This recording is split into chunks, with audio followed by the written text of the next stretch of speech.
രാജസ്ഥാനിൽ സ്വകാര്യ ബസ്സിന് തീപിടിച്ച് 20 പേർ മരിച്ചു. നിരവധി പേർക്ക് ഗുരുതര പൊള്ളലേറ്റു. ജോധ്പൂർ ഹൈവേയിലെ തായാത്ത് മേഖലയ്ക്ക് സമീപം ഇന്നലെയാണ് സംഭവം. ബസ് പൂർണ്ണമായും കത്തിനശിച്ചു. വിവരങ്ങളുമായി ബൽറാം നെടുങ്ങാടിയാണ് ഡൽഹിയിൽ നിന്നും ചേരുന്നത്. ബൽറാം, കൂടുതൽ വിവരങ്ങൾ എന്തൊക്കെയാണ്? Very good morning Christina, Unmesh.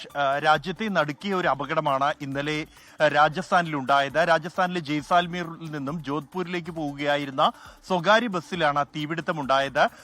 ഈ ബസ് യാത്ര തിരിച്ച് 20 കിലോമീറ്റർ പിന്നിടുമ്പോഴേക്കും ബസ്സിന്റെ പുറകുവശത്ത് നിന്നും തീ പടരുന്നത് ശ്രദ്ധയിൽപ്പെടുകയായിരുന്നു. എന്നാൽ ഇതറിഞ്ഞ് ബസ് നിർത്തി യാത്രക്കാർ പുറത്തിറങ്ങുന്നതിന് മുമ്പായി തന്നെ അതിവേഗം തീ പടരുകയായിരുന്നു. AC യാത്രാ ബസ്സിനാണ് ഈ തീപിടുത്തമുണ്ടായത് എന്നതുകൊണ്ട് തന്നെ ഈ അപകടത്തിന്റെ കാരണം സംബന്ധിച്ച അന്വേഷണം ഇപ്പോഴും പുരോഗമിച്ചുകൊണ്ടിരിക്കുകയാണ്. ഷോർട്ട് സർക്യൂട്ട് ആണോ അപകട കാരണം എന്നുള്ളതാണ് പ്രാഥമികമായ നിഗമനം. ഇതിന്റെ അടിസ്ഥാനത്തിൽ അന്വേഷണം മുന്നോട്ട് കൊണ്ടുപോകുന്നു. ഈ അപകടം ഉണ്ടായി യാത്രക്കാർ നിരവധി പേർ ആദ്യഘട്ടത്തിൽ തന്നെ പുറത്തിറങ്ങാൻ ശ്രമിച്ചു. 57 യാത്രക്കാർ ഈ അപകടം നടക്കുമ്പോൾ ബസ്സിൽ ഉണ്ടായിരുന്നു. ഇതിൽ 20 പേരാണ് മരിച്ചിരിക്കുന്നത്. 19 പേരുടെ മൃതദേഹങ്ങൾ കത്തിക്കരിഞ്ഞ നിലയിൽ ബസ്സിനകത്തു നിന്നും കണ്ടെത്തുകയായിരുന്നു. 16 പേർക്ക് പരിക്കേറ്റ് ആശുപത്രിയിൽ ചികിത്സയിലുണ്ട്. ഒരാളെ പരിക്കേറ്റ് ഈ ആശുപത്രിയിലേക്ക് കൊണ്ടുപോകും വഴി മരിക്കുകയായിരുന്നു.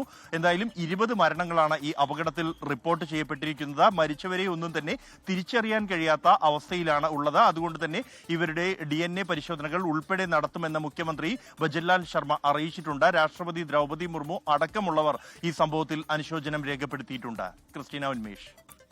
ശരി, ബൽറാം നെടുങ്ങാടിയാണ് ആ അപകട വാർത്തയുടെ വിശദാംശങ്ങൾ ഡൽഹിയിൽ നിന്ന് നൽകിയത്.